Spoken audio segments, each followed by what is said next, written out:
Welcome back to Occasional Randomness. I'm your host, Eric Scott, and joining me, as always, is my fellow co-host, somebody who's got a city to save, Jason Johnson. Hey, I see what you did there. Get it? Blind hero. Anyway, speaking of seeing, it's great to see all our friends in Hell's Kitchen again. Yeah, But seriously, I forget how much I missed this show. Although no Frank, but it'll be all right. yeah. Although, like, what, a month from now, I guess his thing comes out. So, Well, and we get him in Spider-Man too. That was yeah, something I wasn't expecting to have that big of a role, but it looks like he'll have some decent time there as well. he's too busy. He can't be here, but he'll be everywhere else. That's what happens when you hit the big leagues. Yeah. And yeah, it's like you said, this week we're back in Hell's Kitchen. Well, close. Really, New York City as a whole, as we dive into the latest season of Daredevil Born Again on Disney Plus. We kind of thought maybe we'd only do like the first two episodes, but they kind of surprised us by dropping two episodes on the second week. So we'll be covering episodes 1 through 3 here on this podcast. Yeah, I haven't looked to see if they've dropped another two or not. So we'll figure that out towards the end, I guess. It's supposed to be one per week after this, unless, of course, everybody's wrong. And, which I mean, they can do if they want. They can tell you they're going to do it once a week, but hey, Right. They can do whatever they feel like. yeah. And as always, our little PSA here. If you like what we do, please give us a like or a review, or better yet, help spread the word and let people know about us. We'd appreciate it. Please and thank you. All right, on to the lightning recap of the episodes before we jump into them. I guess we'll just kind of alternate like we usually do when we do multi-episode thingies here. So we open with, of course, season 2, episode 1, The Northern Star. Matt Murdock, remember him, as a vigilante daredevil, infiltrates the Northern Star, which is a cargo ship carrying military-grade weapons to New York Mayor Wilson Fisk's Red Hook Freeport. Per their orders, if Daredevil shows up, the captain and the first mate tried to sink the ship, which blocks access to the port. Oops. CIA operative Mr. Charles, in quotes, ensures upcoming trials for vigilantes captured by Fisk's anti-vigilante task force, hereafter called AVTF, because that's too long to say. Which is why they put that on their jackets. Right. Will not be interfered with by New York State leadership.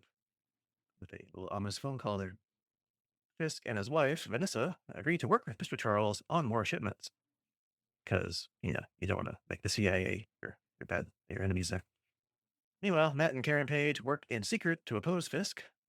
Karen meets with BB Urich, who spreads propaganda for Fisk, while at the same time gathering information on him.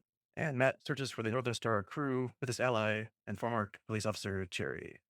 Going over our people of the last season, the therapist Heather Glenn, if you remember, is still suffering trauma from her capture by the masked serial killer Muse.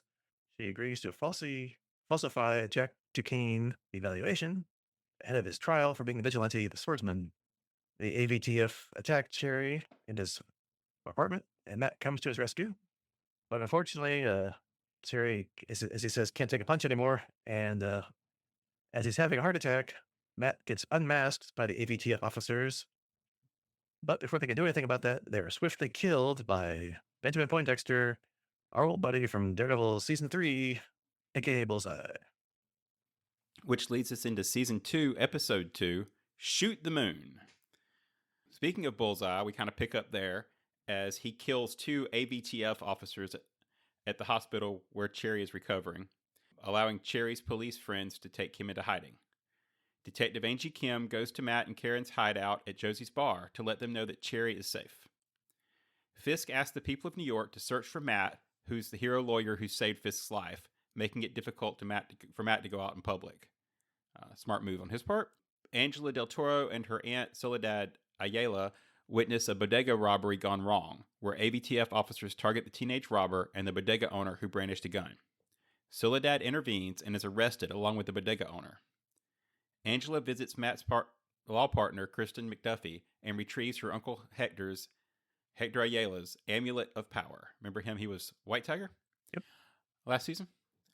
BB secretly runs an online smear campaign against Fisk, where she's dressed as a caricature of Fisk called Mayor Kingpin, and uses footage that only Fisk's staff could access. Her friend and Fisk's deputy mayor of communications Daniel Blake warns BB about leaking information and angering Fisk. The AVTF attacks Josie's bar. Karen takes one of the officers hostage while Daredevil defeats the rest. And then finally tonight we wrap up with season 2, episode 3, The Scales and the Sword. We open with the AVTF hostage, who's named Alan Saunders, tied to a chair, and a little good cop, bad cop tells Daredevil and Karen that he wishes to help and gives them his Red Hook security card. Karen, meanwhile, leaks information about Red Hook being a free port to Marge McCaffrey, the governor of New York, who warns Fisk that she has the power to revoke the free port status and is considering doing so after this whole Northern Star fiasco. Kirsten McDuffie is representing Jack Duquesne and is blindfolded when taken to meet him at Red Hook. During the obvious show trial, she argues that Fisk has no evidence at all of Duquesne being the swordsman, but the judge's hands are tied by Fisk's Safer Streets initiative, and of course, they find Duquesne guilty. Daredevil, meanwhile, visits Kirsten to gain information on her trip to Red Hook and uses the sounds she heard to help find his way inside. Daredevil frees Fisk's prisoners, or lots more of them than last season, and fights off AVTF guards with Duquesne. When they get outside, Angela shows up to come save her aunt and helps Karen steal a transport vehicle. Duquesne drives the other prisoners and Angela to safety, while Daredevil and Karen escape on their own. And as they're leaving, Fisk has AVTF blow up the Northern Star while the crew of saboteurs are on it. All right. So, yeah, season 2 wasted pretty much no time and getting right back into things. Although I did appreciate the season 1 recap, as I appreciate the recaps of all these things because it's been like a year more. So it's nice to remember what happened. But yeah, what do you think of the start so far? Or actually, almost the first half of season 2 so far? Yeah. So at risk of sounding like a broken record, it was amazing. I think we say that about most of these Marvel Daredevil shows. I was starting to say Netflix. I don't know what to call them anymore, but the Netflix originated Daredevil show. Obviously, some of the Netflix shows had more issues than others, but this one's always kind of been one of our favorites. As I said when it kind of opened, I've missed this show. It's continued to get a little bit grittier. I think they're pushing the edges. With Disney Plus is kind of shown in the past, moving more towards the Netflix stuff, but it's still got the magic of the ground level heroes. How about you? Yeah, I don't use amazing, so I'll just say I love it. Reserve that for a different superhero. Yeah, right. I think it's trademarked. Yeah, yeah. But yeah, I mean, you said I've said it before that Daredevil was probably the best of the old Netflix Marvel TV shows, with of course Punisher a close second. Yeah, I mean, last season, well, there might be some little things here and there we always can pick apart because everybody's got opinions. That's why we're doing a podcast. But yeah, I mean, they didn't disappoint last season, and I mean, right off the bat, these first 3 episodes have been just. I mean, I'm glued to like everything. I'm just like waiting to see what happens next. Although, again, like I said, with season 1, I do have some questions so far about season 2, but we'll get into that here in a little bit. Yeah, agreed. One other point before we dive into the specifics, I'm sure we mentioned this when we were reviewing the last season, see episode previous of Occasional Randomness, but there were significant writing changes and reshoots for the first season, right? Because they changed a lot of the storyline around, and I think it didn't test out well. It still turned out to be a really good season. I think we really enjoyed it overall. But I feel like I can see the elevation above that already as we get into this season. It feels more fully baked from the start, right? Since you've got kind of the same writing crew. Yeah, because it wasn't good to feature Karen and Foggy at all, really. And of course, it didn't really feature Foggy much at all. Yeah, but and now, yeah, it's feels more like the Netflix stuff now. That I guess they've had time to rewire things, and yeah, it's kind of like basically Daredevil season 5, basically at this point.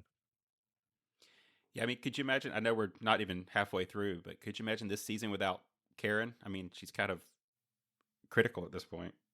Yeah, and I'm glad that they're taking that to which I guess we'll talk about later too. But they're taking that relationship to the next level that they weren't really dealing much with in the old series. And then yeah, like we said, this pretty much starts off with some good fight scenes, as we like these things for, and the other stuff. But we like the fight scenes. Got Daredevil on the boat taking out some guards on the cargo ship. And yeah, speaking of DD, we finally get the letters DD on his costume. It's only taken 4.5 seasons. Yeah, so now it's just like the comics, and I mean, he's even wearing the black suit if you want to get technical, I guess, from the Shadowlands run of Daredevil, with the red eyepieces and stuff. So, although it does kind of look, and you can see it when they did like the close ups, it does kind of look like he just spray painted one of his red suits black, which it's kind of cool that he's kind of adapting and adjusting. He I don't know if he has access to was it Albert to make his suits anymore. So you gotta make Oh do yeah. with what you got. There's a flashback. Yeah, I mean, what the theory behind his suits has always been that he goes for red because it hides the blood, right? So now he's having to stay more in the shadows as everybody's hunting for him. So if he had to offhand spray paint one black, that kind of does make sense for the story. And also, if you pay attention to the background, the DD is also used as a sign of the resistance for Fisk, right? You see it spray painted as graffiti on a lot of places. Um, so it makes you kind of wonder what came first. Did Matt put the symbol on his suit and they copied it, or did he kind of see it as people using him as a symbol, and then go ahead and just say, well, fine, if you're going to use that, I'll put it on my suit.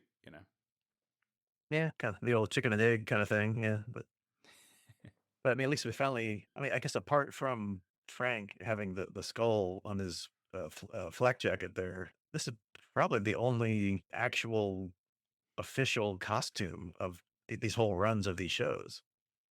Yeah, I mean that was something that in the Netflix days they shied away from, right? They didn't want to have superheroes in costumes. I mean, we went the first full season of Daredevil without a costume when they first released it, and on the other shows they just wear street clothes. I don't think anybody had a real true costume. I think Luke Cage had like a yellow shirt, and Jessica had her day to day outfit. So no costumes for the Netflix shows until Daredevil kind of eased it in, and he's still the only one who really has one. Yeah, I mean, they kind of had like a weird, not weird, but like homage to like Luke Cage's costume when he broke out of prison in the one episode where they did a flashback of how he got his powers, and they had like that little like tiara thing out there, wherever in the white shirt, he's whatever, like yeah, I mean that yellow shirt. He's like no, but yeah, so now we're officially a superhero show, and yeah, so of course, or not of course, but for some reason Fisk is gun running now. I mean, I guess that's what you think of stereotypical mobster kind of guys. They sell and transport guns, but military grade hardware. Yeah, I guess that's one way to use your free port status, which we'll get to in a minute. Yeah, they kind of tease you off the bat where I guess as the ship's starting to go down, uh, Daredevil puts one of the guys' watches into the crate and shuts it. So he obviously locate it later. And I was wondering, okay, how long they're gonna wait to pay this off? And well, turns out not too long. Next week, two episode drop, and there you go. But I mean, the whole idea of sinking a ship in, like, was it the Hudson River? I mean, I guess it's not that deep apparently, because it's probably like at least half of it's still sticking up out of the water. So I don't know if that's the way they thought that would go, if it would just sink on its own and just oh well, or I mean, it's still gonna be like a danger to shipping and stuff. So it's not like they were just. I mean, maybe I thought they would sink it a little later when they got more out to sea, if they got Daredevil showed up or something, but I don't know. I'm like, okay, maybe it's just that's just part of the thing where that now has repercussions, and we'll see what happens. But Yeah, yeah, and I think the ship is designed to be the backbone of this entire season, right? I think it's going to stay central, though. As we get there, how episode 3 ended, it's going to be kind of taking a different approach. But what's the name of the ship's like the North Star, right? So it's like the North Star of this season as things kind of focus towards it. So yeah, because it certainly is the ultimate focus of the first three episodes here. Yeah, and as we'll talk about yeah. when we get to the end of the three here, it'll probably still have its repercussions, even further. But yeah, so Fisk and military guns, and of course the CIA is involved because why not? Which it's kind of funny because Fisk is basically the ultimate control freak, right? I mean, he has to have everything covered, every angle covered, every piece of leverage against who he's dealing with. So he's not surprised, so it goes the way he wants. Even the old Netflix series, you see that he's got all his clothes in order in the closet. All his cufflinks are in order in the tray. The way he eats, how he sits, how he cuts his food. I mean, it's all controlled, right? And everything is just regimented. And that's kind of why I love these opening scenes here with this Mr. Charles guy, because he's just like just does not care. He's just like the freewheeling, just we just stick his thumb in the eye of authority, and you can just see like the unease in Fisk's face that he's maybe gotten a little over his head, like maybe he's reached a little too far with this stuff, and now he's dealing with somebody that he can't control and he can't coerce or deal with, right? Well, and we'll see later that when the actual mayor shows up, that he has to deal with somebody who doesn't report to him there as well. So Mhm. Yeah, so now he's on the defensive and he'll get it done. Don't worry about it. It's under control. Like what people say to him when he's in their face. But, I guess having your friends in the government does have some advantages because Mr. Charles, with a little phone call there, gets the state attorney general who showed up to complain about the ship and stuff and gets it off his back. So, he can keep doing his little show trials of capture vigilantes. So, friends still help friends, and even if they're not good friends. yeah, and speaking of Mr. Charles, he gives us a neat tie-in to the larger MCU world, right? The movies and all that, because sometimes our street level shows just kind of bypass what's going on in the other than kind of a occasional passing reference. But he gets so we when we first see him, he's in New York, right? No, he's in DC and he gets a call to go to New York. Sorry, and it's like they don't identify the caller, but when that AG's phone rings and he answers it, it's Val Defontaine, calling in. So evidently, Mr. Charles is part of her timeline CIA, so that kind of centers us on where we are as well. Linked into multiple movies now with her in it. Yeah. So, they're trying to like seed or, sow the seeds of, now it's actually part of the MCU, whereas, the old series wasn't. So, yeah, kind of bringing it now to all the rest of the old. Well, and there was I think I saw somebody mention that there was if you look in one of the screens as they're going somewhere at night, you can see the Avengers Tower in the background. So, Oh, okay. I have to go back and look for that. And let's see what else happened here. I guess the Heather and Jack Duquesne scene where she's interrogating him or, doing his psyche eval at Red Hook was fun. Jack's trying to get over on her or just be like flippant and just, yeah, whatever number, and then, yeah, she ultimately gets the better of him. It's like, no, you need to do this. Otherwise I can make this go really mad for you, which of course she does later by changing her psyche eval to further play out the show trial. Although, yeah, it's like, how much is she getting into this, right? Because I mean, obviously, we know this is going to be a show trial, and again, Fisk, the control freak, everything's already determined. He's got the tech stacked, but she's starting to, I could think, get in over her head that she's realizing. But then, I guess, she just doesn't care and goes for it. it's interesting to see her. I'm going to put this kind of in air quotes, but fall in this season, right? So, last season she was kind of a higher moral ground character, the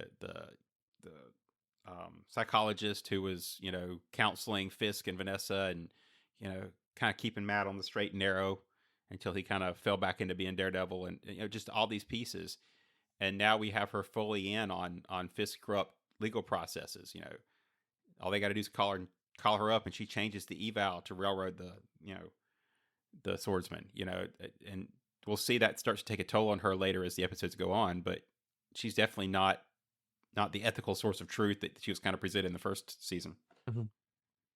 Yeah, and then finally, episode one ends, of course, with another fight to bookend the opening, where the AVTF is riffing up Cherry at his apartment because he's looking for the captain and first mate of the Notice Star to help get evidence against Fisk. And of course, the AVTF is looking for them to not have people know about the evidence.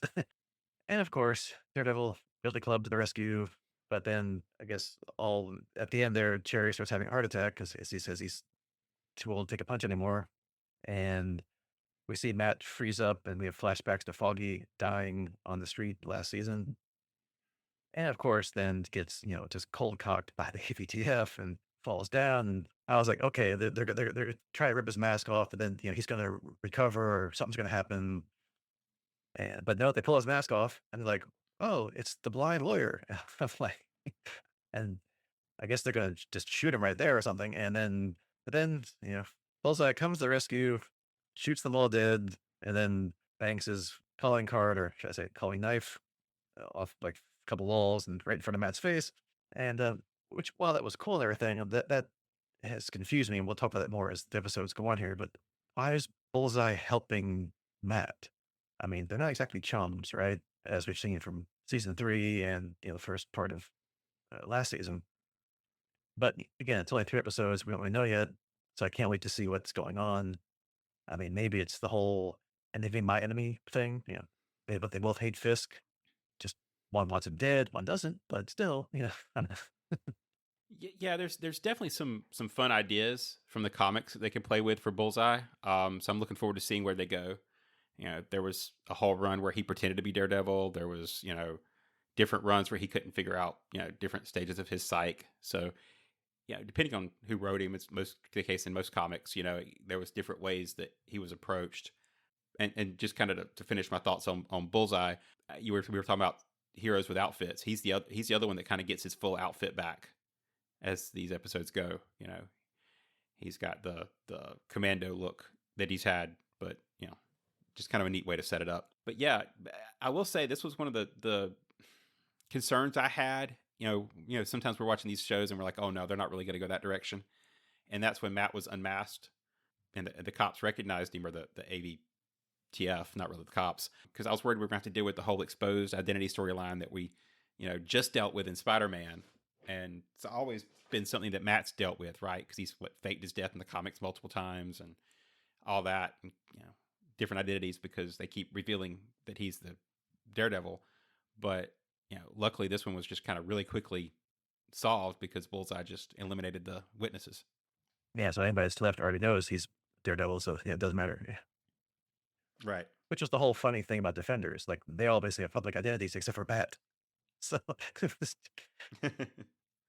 and really throughout this whole thing, I mean, yeah, he's like the only one with, except for like Spider-Man, like Peter Parker, like a secret ID, which of course got exposed and then Redcon, whatever, the whole movie stuff. But yeah, I mean, not a lot of people with secret IDs in the MCU. I don't know. That scarf he wrapped around his head in Defenders worked really well, right, to keep his identity Yeah, secret. yeah. No one can figure it out. Just because you can't tell from his upper part of his head, his hairstyle. And the voice, and Yeah. And yeah, I guess before we wrap up this episode, I guess they could have subtitled this first episode as the PTSD episode, because first we see Heather being traumatized by visions of news and flashbacks of what happened last season before she shoots him. And then, of course, like we just said, Matt's got flashback to Foggy dying because Terry's having a heart attack. He's dying, which freezes him up at the worst possible time. So, lots of emotional, psychological baggage to, to deal with, as always, with Daredevil. Yeah, I agree with all that. I mean, it could have definitely kind of had that theme going for it, and we'll see as we kind of go forward. There's definitely some trauma that keeps affecting some of our characters. Yep. And then on to episode 2, which, pretty much, again, takes off as the ending of episode 1. Our little AVTF friends aren't done with Cherry, as we see him get wheeled to the hospital.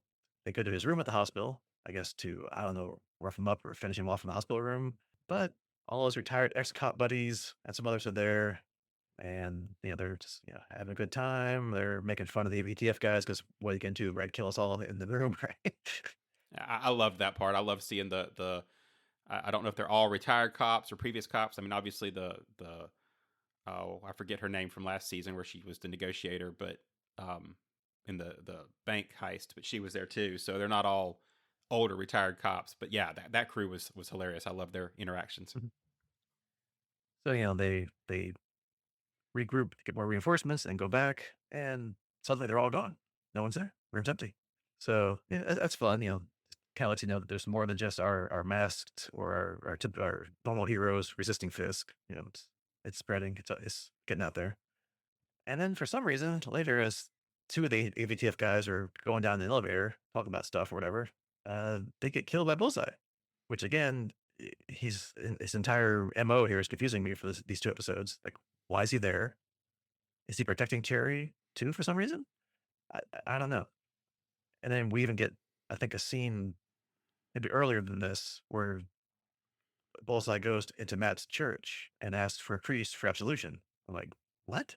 Like, I still don't know. Is he trying to reform? Is he? I don't know. I don't know what's going on.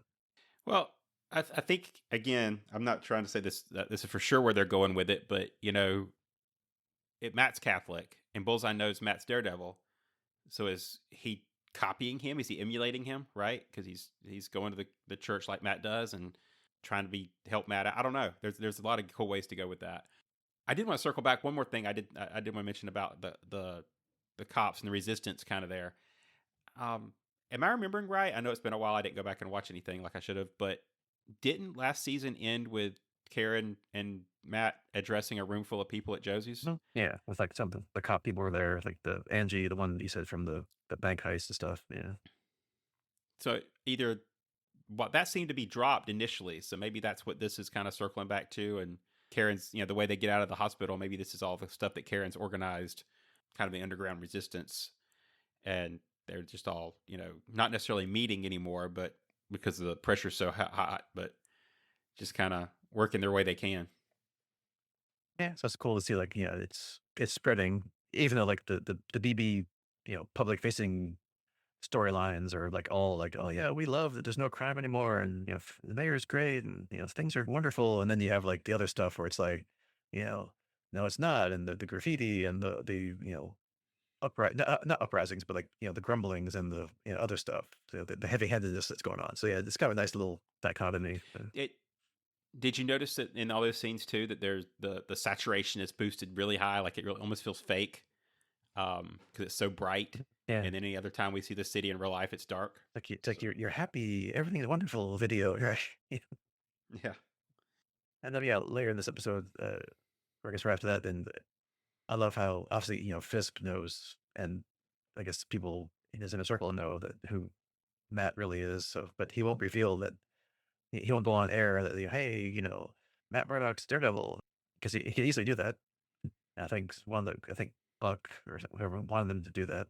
I mean, would people believe that a blind lawyer is really a Daredevil vigilante? That's another story. That's probably the real reason, and no one's gonna believe it. yeah. And they had a good point there that that would make him double the hero, right? Because everybody likes Matt Murdock.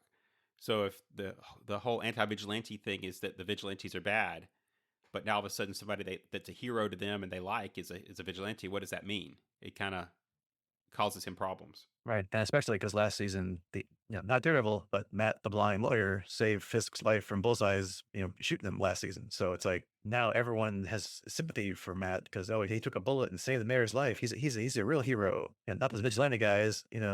So but it was pretty ingenious that you frame Matt as like being lost, like the guy that saved my life. I would just love to find. We can't find him. He's out there somewhere. Hey, 11 million New York people, go find him for me. So Yeah, that was a great play. I thought that was, you know, pretty genius. yeah, so they get the best of both worlds. Everybody feels like they did a good thing because they're out there looking for the guy that saved the mayor, and then if they do find him, then you've got him and you can make it disappear. So it all works out. Yep. Yep. And it led to an actual feeling of consequence because Matt and Karen had just left, in quote disguise to go on the street, and all of a sudden that announcement goes out, and it's like everybody Matt looks like Matt. So Yeah, yeah. I mean, at least Karen's trying. She's got different wigs and stuff, but Matt's just like, yeah, I'm just walking around. he put a hat on, Yeah, I mean, he's got a hat or like his little hoodie, but like, dude, come on. and his normal sunglasses that he wears because he's can't see, and so he's wearing the sunglasses, and it's like you look like you. Yeah, not fooling anybody. But yeah, it's not all sunshine and rainbows with Fisk's Safer Streets initiative, as he would hit for BB's little videos. So the former White Tiger's wife and daughter get caught up in a bodega shoplifting going wrong. The AVTF arrive and just crush everything, and I guess the mom gets swept up too because she just like touches the guy, says that's not how it happened, and the guy's like, oh, that's assault on a police officer, and he grabs her. Yeah. So yeah, I mean, but that's kind of cool because you get the overreaction by the AVTF, which now like they've got this carte blanche from Fisk, and they're just beating up people, arresting anybody they want, even obviously innocent people. And then when they leave, you got the public's reaction outside, which you don't see on the news, that they're shouting at the AVTF, tossing things at their cars as they leave, and just not a riot, but just like a people protesting or people voicing their feelings and what's going on. Yeah, that definitely didn't make BB's report. Yeah, at least not the official one. Oh, that's true. We'll get there. Yeah. And of course, that prompts Angela to go get the White Tiger amulet from Kirsten. So that's you've just created a new hero there, Fisk. Your policies aren't quite working as you think they will. Yeah, paying off all the hints we got for that last season, right, where they talked about only his family could wear that, use the amulet and all that. So of course it had to be her eventually. Yeah, So although we get more of that here in a little bit. And then yeah, we got all those little scenes. I think I don't know if it started last episode or this one, but yeah, we get the BB's. You have she had the pro Fisk stuff out there before, but now you got the like anti Fisk pirate video kind of thing, where at the time we didn't know it was her until later when she unmasked herself, off air. But she's smearing Fisk, playing Fisk, or Mayor Kingpin, yes, and showing the real abuses of power, like the shots of the bodega, people getting upset, and other stuff going on, people getting rounded up. So I mean, it's got to be only a matter of time before she gets exposed, and then we see what Fisk does with her. And since she's getting it from Daniel, which he doesn't, he maybe suspects, maybe he doesn't. It's kind of he's not quite sure, or he's not leading on, but that'll be interesting too to see what Fisk does with Daniel, because it's almost like a father son kind of thing with them. So I'm kind of interested to see like if Fisk has that final betrayal kind of thing, how he's going to react. Well, we know how he's going to react, but it'll be fun to see it. well, and it will, like you say, because even Buck, references him as the heir unapparent. I think is how he says it. It's like he sees him being groomed to be the Fisk replacement because they have that we had that conversation. I think it may be the next episode, so I'll jump ahead a little bit. But between Fisk and Vanessa about Vanessa wanting to retire back to their island and talking about they need a nobody to hand off their kingdom to, and maybe that's where Daniel's coming in. But yeah, as far as BB, I was definitely starting to worry about her, because she had that was it cop or commissioner or something she confided in Hmm. last season, and then he didn't make The it. commissioner, So now she, Gordon, I don't know. Anyway, yeah, right. um, Looks like it, but not really. but so now she's kind of operating on her own with just stuff she's stealing off of Daniel's laptop, which is my guess. But it's kind of interesting because they were kind of originally, that might have been in the previous incarnation of the show, but setting up Karen to be the reporter, right? They're take Ben Orge's place, and now BB's kind of soloing it, and Karen's more on the street. So just kind of an interesting shift there. Yeah, because Karen's more kind of going a different direction here, which we'll talk about in a second. But and then yeah, we kind of end the episode with how the AVTF tracked Karen and Matt to hiding out in what's left of Josie's bar, but they do, and we end with them swarming the bar and another set of good fight scenes, which Karen even holds her own, as we've seen. She's been training with Matt or just training on her own. Although, even with all that, I thought for a minute that she's going to get captured because, of course, that's what happens, right? But at least this time they surprised us, or at least me. And later he shows up or meets up with Matt, and it's like, yeah, hey, look, I got a present for you. And it's like, a captured and hooded AVTF agent. Because I guess earlier they're talking about how to get into Red Hook to expose Fisk's stuff going on there, but they can't find any construction or building plans. So I guess she took it upon herself to do the next best thing. Let's grab somebody that has been there. Yeah, and that fight scene, I'll just say it was really good. We most of them really are. I mean, that's one thing this show has always kind of nailed is the fight scenes. But it continues the sense of risk, right? Because almost immediately they're split up, and Matt tells Kara to stay, and then she goes outside. And now she's fighting, and he's fighting inside, and it's you're just sure, like you said, that they're gonna get her captured. But there's now a risk there. If it's just Matt, you're not as worried about it. But they're separated, and that makes a big difference. And I think even before that, there's a scene with, I think right before that, with him and her talking and how, and they're kind of mentioning Frank, Castle to a little point because obviously he's not here. We know why, but they don't know why. And yeah, how he's saying like, he's worried that she's becoming like him, and she's like, do you want, or he's like, you want justice or revenge? And she's like, well, yeah, of course, justice. You're like, yeah, really? So, I don't know. Yeah, I mean, so she's got her own stuff. So yeah. And of course, that leads us into episode 3, where we open with again where we left off last time, which yeah, captured AVTF agent and Karen and Matt in the little room there. And just because plot wise, or she's managed to catch the only one that's sympathetic with the resistance and wants to help people. So, hey, good on you. And I thought it was cool that even though Matt, we've seen that he could tell if someone's lying or not by listening to the heartbeat and stuff. But I loved how he still played it up like he didn't know, he wasn't trusting him, and that if you lie to me, I'll come back and I'll hurt you, and then it's like, okay, well, we're gonna have to make it look good. So yeah, this can hurt a bit, and then knocks the guy out. So that's pretty great.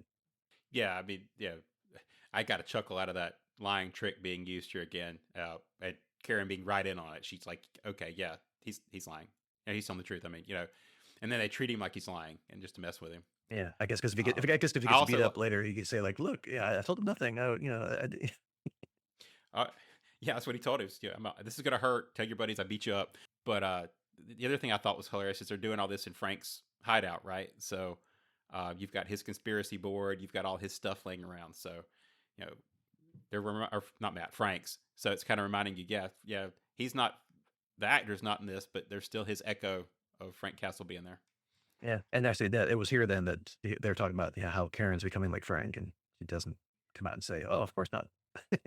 But Right. Yeah. Which, that conversation, I think is going to be a key one as we go forward because she's always shown herself to be willing to go further than Matt, right? When it comes down to it. I think it was season one, of not Born Again, but season one Netflix. That's not confusing at all. That she killed, oh, what was the original assistant? No, Wesley? yeah, Wesley. like Fisk's main Yeah. henchperson. His Where first yeah, buck. yeah, Buck 1.0. And so she's always kind of had that willingness, and I think she even comments here that Frank gets results, right? And so there's that little edge to her that we'll circle back to as we go further into the episode. yeah. So that's gonna be another thing that's gonna come to head probably is she's getting more out of control. He's trying to reel her in. Yeah, So, no yeah, longer just him we'll reeling see where it goes. himself in because of his demons, ha, ha, ha, but or devils, but the now he's got to deal with Karen's. So Gotta save everybody. And yeah, but then and she does leak the Red Hook charter to the New York governor, who's not too thrilled by this information, and kind of basically threatens Fisk that she can revoke that charter if things get out of control. And then she's got that later like awkward dinner toast with Fisk and Mesa being there. So yeah, I mean we'll see how that plays out. See how Fisk or even his new CIA buddy react to this. I mean, part of the episode was, I guess, him having his people try to find some dirt on her. I guess as always, like Fisk has to win. He has to have all the leverage, and so he has to control that's everybody. that's pretty much Daniel's job at this point. Yeah, but I mean, can you make a governor have a car accident, quote unquote, like the police commissioner? Maybe you can. uh, yeah, probably. I will say, it's kind of neat to see the charter piece come back because that was what got Foggy killed, right? That was how they eventually figured out that Foggy had come across the charter, and that's why Vanessa had him killed. And so, it kind of Foggy still playing a part from beyond the grave. And also, I really like the Daniel and Cashman scenes when Daniel gets Cashman to eat the sandwich, kind of outsmarted him there a little bit, and then you get the interactions between Cashman at the dinner and stuff. So with the mayor, so there's a lot of good like character building scenes in this dinner as they go forward. Yeah, you can kind of see like Buck kind of not taking a shine to Daniel, but yeah, he's appreciating him more as not just this buffoon that Fisk hired, right? So Right. Yeah. I mean, it's a little glimmer of respect. mhm. So Yeah, and then we got a little show trial with Jack and Kirsten, where even the judges, although at least one of them doesn't seem like she's too in on it, but what are you gonna do, right? They probably have their families, whatever. So Fisk always has something on somebody, so something's gonna happen if they don't roll it the way he wants. So you already know how it's gonna go, and of course it goes that way, and he gets found guilty. And yeah, then they cut to Fisk and his team watching it from the mayor's office, and they're all like cheering and like, yeah, which I mean, like they didn't know. I mean, really, which I mean, it kind of seemed odd. I mean, unless only Fisk knows it's all a fixed thing, and I don't know, but whatever. You know, it Well, was funny. or maybe it's not completely fixed. I mean, maybe he's struggling there too. They don't really go out of the way, although it's kind of a shut case once Heather kind of weighs in on her stuff. So either way, it was kind of a capstone for the Fisk team because it was the first trial right out of Red Hook of all the stuff the Vigilante Task Force had taken down. This was their first big case, their first actual one to go to trial. So they've proven that now they can basically get away with it. So one down, however many to go. What if they can't just get like the court to just say, and the same applies to all of them at Yeah, the rate they're going, yeah. you know? We don't need due process. We'll convict them all right now. Right. Well, they're in a Freeport now, so they can just be extradited out. Yeah. Well, yeah. Speaking of Heather, yeah, she's keeps having her visions of Muse or whatever she's having going on, and then yeah, she opens up a drawer in her office and she's got his mask. Like, how did she get that? I mean, I would think that would go into evidence or wherever with the police when they took his body away. But I guess somehow she got it. I don't know if did Fisk give it to her as like a memento or I don't, whatever. Who knows? But yeah, I think like you like I alluded to earlier. I think this is where yeah she's gonna by the end of the season like go off the rails and maybe even put on the mask and become the next Muse, right? Or at least maybe start that journey to what the doctor becomes the patient. Whatever. Right. Yeah, exactly. We got a little Harley Quinn moment going on here. I definitely think you're going to see her put on the mask. The question is going to be how far will it go, right? Will she actually go out and start killing? Or is it just going to be like she puts on the mask and the vigilante task force takes her down, right? And start eating their own. I don't know. There's a lot of places they could go with that. Yeah. Or she runs into Daredevil and then he's like, wait. Well, Yeah, he'll be able to tell her heartbeat though. So yeah, I'll be able to tell it's her. Yeah. which will probably make it worse. Yeah. Although at some point, will she figure out that that he's Daredevil or vice versa? He'll show it to her and then that'll set her off. Who knows? But yeah. And then, yeah, then we get to I guess, almost the last third of the episode. Matt goes to Kirsten to get info on the layout of Red Hook because he knows, I guess, she was there interviewing Jack. And even though she was blindfolded when she went to talk to Jack, yeah, she describes what she heard. And then we kind of have that intercut as Matt's going past those things in Red Hook. You know, she's remembering like the pigeons, and he sees he hears the pigeons, so he knows he's on the right track and all that kind of stuff. So that's kind of cool. Steps through the water and yeah, all Yeah, that was well done. I thought that was pretty good. yeah. And then we have our payoff of the watch in the crate from episode one because he hears that, he zooms in on that, but then he You're saying he hears was watching for it? yeah, well, not the blind guy watches for. I mean, and then yeah, then he hears something much more important. He's not quite sure what it is, and I think he kind of has an idea, and then you know he opens that door, and then he hears lots of human voices, and there's just two rows going down the whole thing of just crates or cages full of people, all the guests of Fisk and the AVTF that we saw last time, plus a bunch more like the bodega guy, Angela's mom, and Jack Duquesne. I guess now back in the cell after his show trial. So, which of course changes the whole reason he's here. He just can't grab the guns or prove that the gun's there. That doesn't matter anymore. He's got to save all the people. Yeah, no Frank though. Not that Matt knows he was ever there, right? So we know that's the last place he was seen, but yeah, that'll be picked up elsewhere. Yeah, and nobody else seems to have cared that. Yeah, we had the Punisher. Now he's gone. Yeah, do you think that would cause you to lose some sleep? Yeah, or at least wonder that when's he coming back, right? Because yeah. But anyway, maybe we'll find out next month where he's been. Well, no. And yeah, I thought it was nice that now during the fight scenes that yeah, Jack isn't quite the kind of useless or silly sword building vigilante that you'd think from watching those other little videos. He's actually pretty good. He goes much better than he gets when he fights those AVTF guys. I didn't see, he didn't kill anybody either, right? He just, even though that you would think with like a sword, that's kind of what you do, right? You can't just knock somebody out with a sword, right? But It depends on how you good of know, a swordsman you are. yeah, I mean, he just stabs him with the rebar that Matt throws to him, and then he gets one of the AVTF guys' clubs or whatever. So he just kind of beats him up like Matt does. So yeah, I mean, maybe we got another guy that's on Matt's moral compass side. Yeah, I mean, I think the only guy who actually tries to do any killing, there's one of the guys that gets a gun in the background, and Matt goes backwards and takes him out. So there's definitely no killing in this scene. Yeah.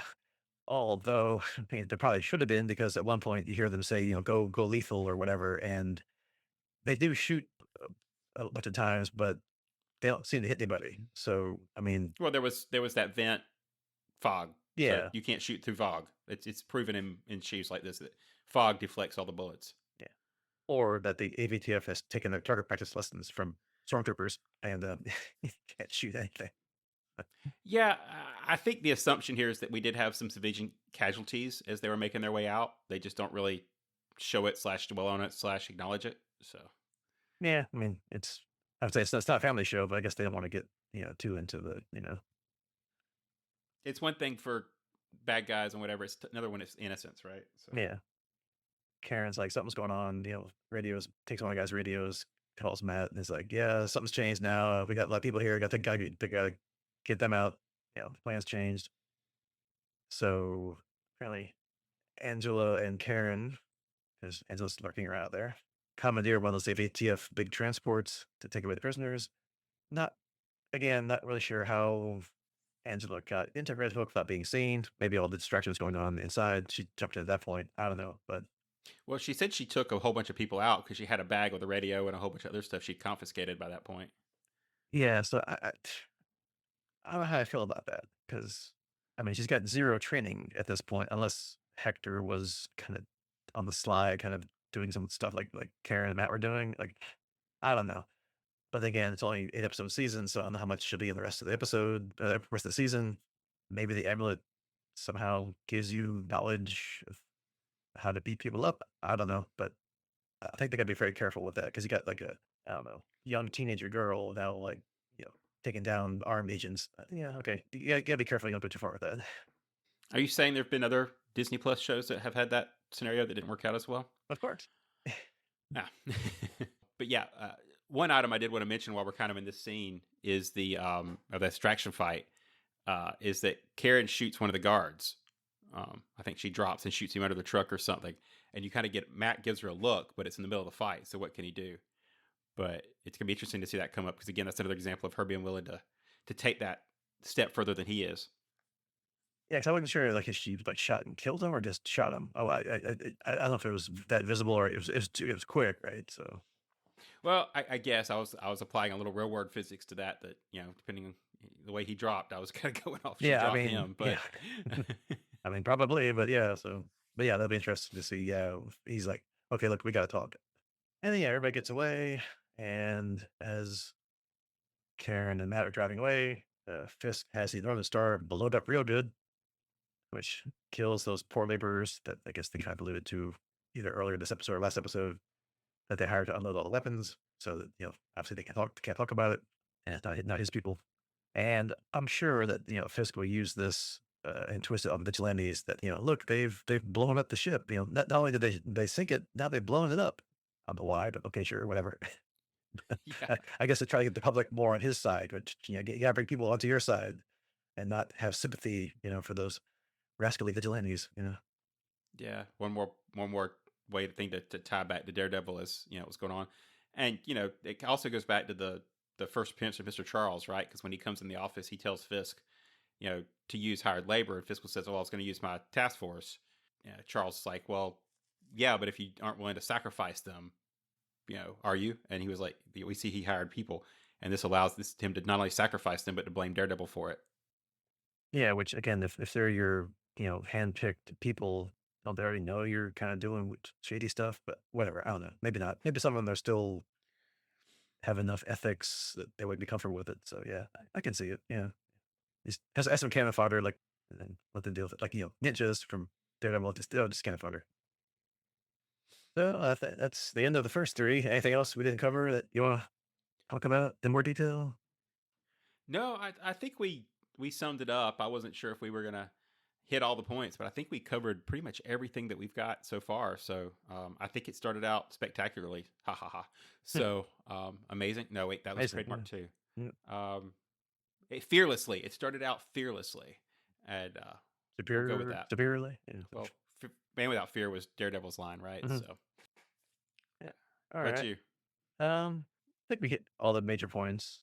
Obviously, there's a lot going on, but that's a lot of it's some good set pieces and fights and stuff. So you don't feel like going into detail on that. And yeah, I haven't really seen. I don't know if they did like the one cut, one take kind of thing that they did in the Netflix side yet. Some of it kind of looks like they did, but that's probably just editing, and AI and stuff, and CGI and stuff.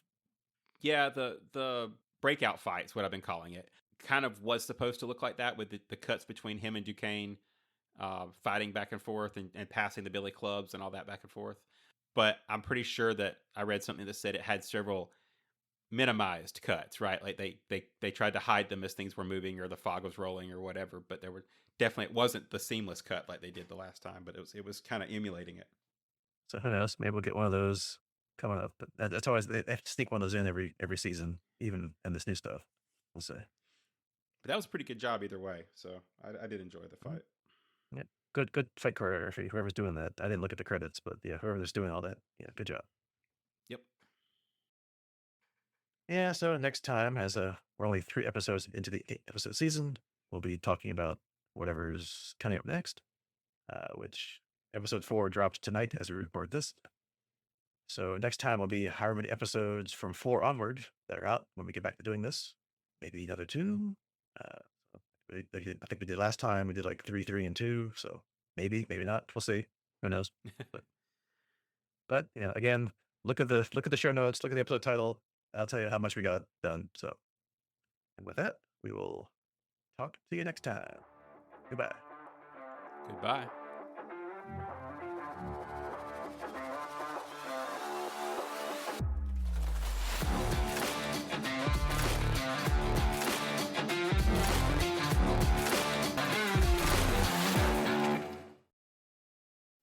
Welcome back. Recording. Yeah, you bastard down here. I might go in the ending. What was it?